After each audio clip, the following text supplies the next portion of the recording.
Hey guys, it's Sekaar, and today I wanted to go over my MagSorc build that I have been using for update 40 so far. I don't usually play MagSorc too often, so I didn't really test things out a lot, but this is the thing that I've been going with the most recently out of all my builds for MagSorc, and I like it so far. It's not my favorite build as far as all builds go, because MagSorc really doesn't click too well with me, but I was having fun with this. I had some really good fights with this. I felt like my damage was really nice. I felt like my sustainability was really nice, my survivability, all that was really nice, but overall MagSorc just isn't my favorite play style, if that makes sense. But overall, I really do think that this is a solid build. Please do not get misconstrued with that. So one last thing, if you're not subscribed to the channel, please do so. I would really appreciate that. But without further ado, let's get on with the video.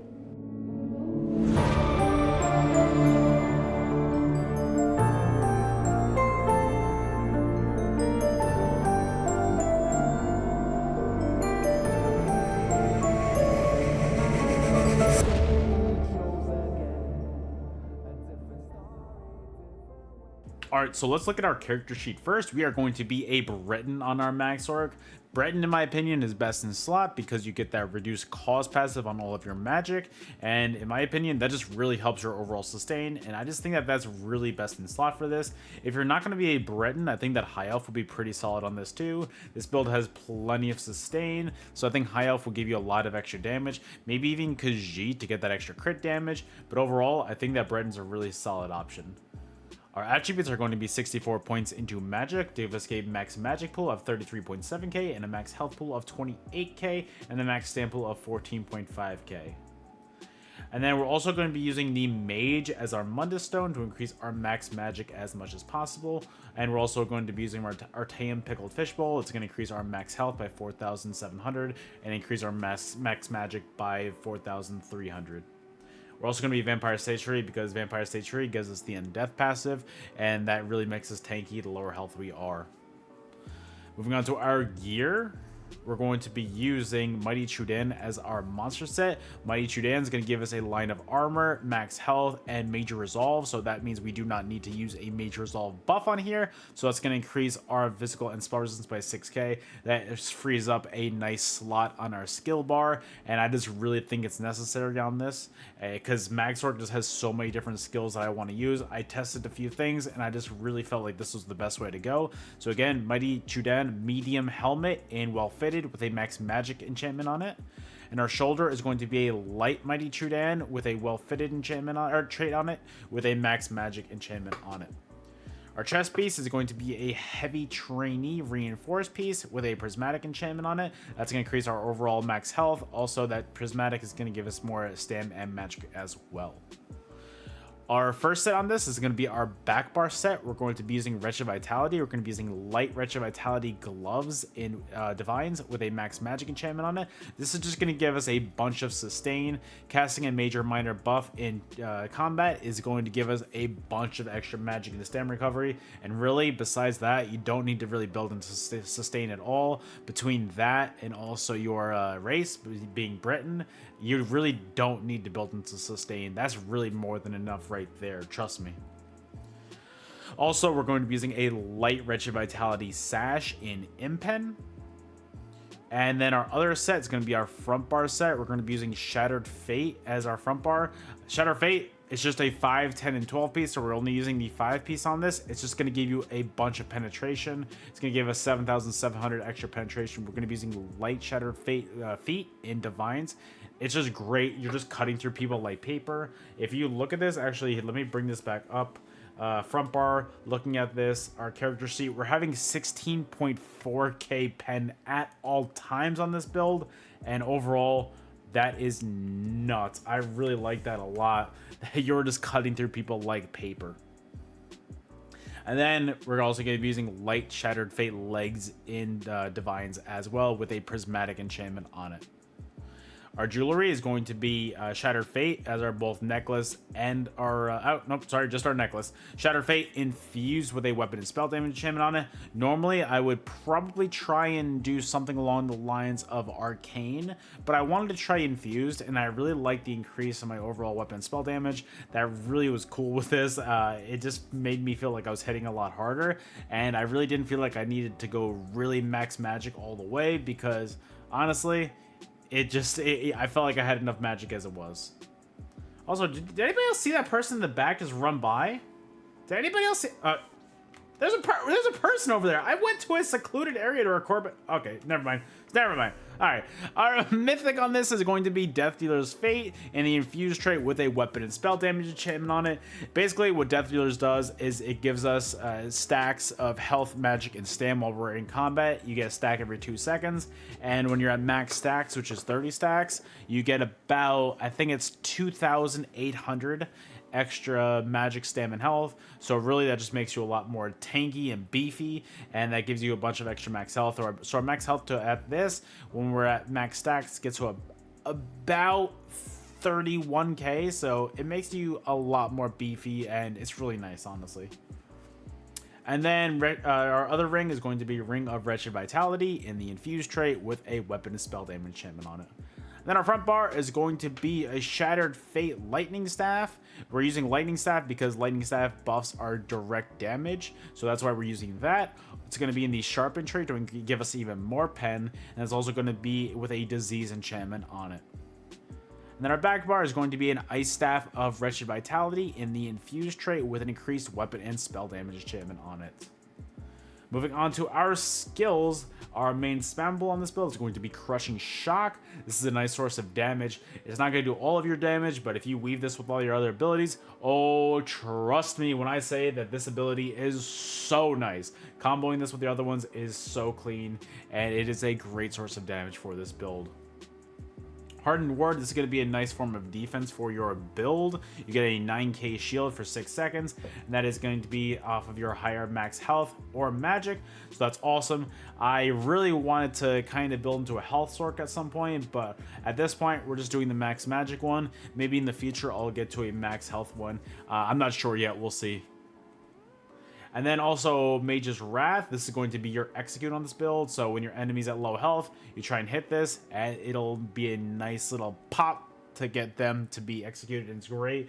Trying to also apply this before they get to execute range 2, because you get the initial sort of damage, and then if your enemy falls below 20% health within 4 seconds of that, it's also going to do an additional 12,900 damage. So try and get this before they get to low health. That way you can combo your other abilities with this, and you're just not just relying on this damage alone to finish your kills off. Also, Streak, this is going to be a multifaceted skill in one. You can get a nice sort of CC in this build, so if you want to get your combo lined up and then get your CC off, it's great. The CC can't be blocked, so it's great, but also this is a great way to disengage from combat or engage into combat. You have a lot of magic on this build, so really don't be afraid to streak once or twice. But also what's really important is this can get you out of a situation very quickly. If you're taking too much pressure, streak 1, 2, maybe even 3 times, and you are out of dodge. It's great. Make sure you're not streaking too many times in a row. You're going to waste all of your magic, but overall, great skill. Crystal Frag, this is going to be a nice little bit of damage to combo with your other abilities. Make sure you're only using this when you get the free cast. Don't use the actual one where you need to use a where you actually need to do the cast, because using a non-ultimate ability on this is going to give you a 33% chance of causing your next Crystal Frag to be instant. So that's going to deal also an additional 66% more damage. So let's do math real quick on this. Our tooltip on this, and that's without even having our damage buff up, is at 10.1k. So 10.1 times was that 0.66 is going to be basically the tooltip on this, on the instant cast frag, is going to be 16k about. So overall, make sure you only use this when you have the instant cast up. Don't use it when you have the cast up. You're just going to be wasting everybody's time, honestly. And then I have Ice Combat on this build. this is a great source of burst damage. If you line up your crystal frag on them and also your execute on them and then hit them with his ice comet then streak combo, it is going to kill so many players in this game. It's not going to kill everybody, but most of the population of this game will not know how to react to this combination, and you will get this kill secured most times. Our tooltip on this before we're even buffed up is up to almost 18k, and so that's awesome. It's a great source of damage, and it's really not that expensive an ultimate. 186, it's really not too bad. And then moving on, we're also going to be using Crit Surge as our source of major brutality and sorcery, so it's going to increase our weapon and spell damage by 20%. Also, while active, doing critical damage is going to heal you for 3,366 health, and that can occur once every second too. So basically, the more offensive you are while this is active, the more you're going to get healed, and that can happen every 1 second as well. That is a great source of healing. Do not sleep on that. That is really what's keeping your health up so much of the time. Also, Haunting Curse. I tried to play around with this ability a few times. I used this, I used stuff like Bound Ornaments, and both felt really nice, but this felt really nice for your overall burst damage because you get that initial damage after 3.5 seconds, which is cool, but then you get an additional source of burst damage after 8.5 seconds. And if you could line it up with that second burst, if you could line up a kind of like a Mage's Wrath with a instant cast frag, Ice Comet into a streak combo, that combination is going to kill, like I said with the Ice Comet part, that's going to kill most players in this game. That combo alone, these tooltips on this and this damage that you have is insane. The penetration that you have 16k pen on this build at all times, and that's not even counting our skill over here. So I'll get to that in a second.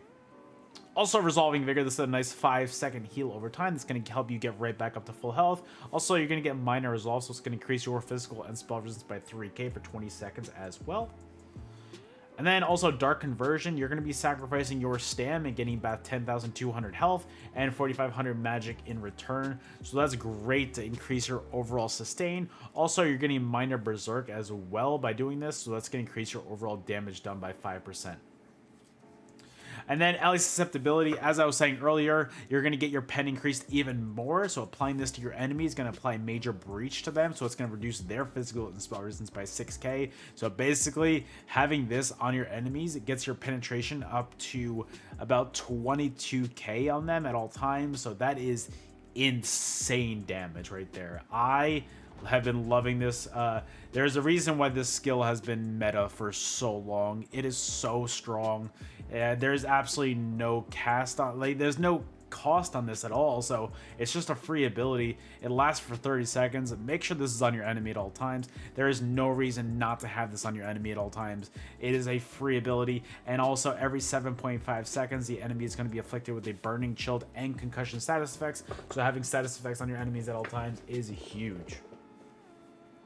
And then Power Overload. This is a weird ability that's very clunky a lot of the times, but that being said, if you can use this properly, the extra amount of damage that you can apply with this is insane. What I like to do with this, because this is going to be your source of damage on your light attacks now when you activate this. So what I like to do a lot of the times is I like to add pressure to my enemies by getting to about 400 ultimate, maybe 300, maybe even 500 ultimate, activate Power Overload, and every time I use a light attack, it's going to cost me 23 ultimate.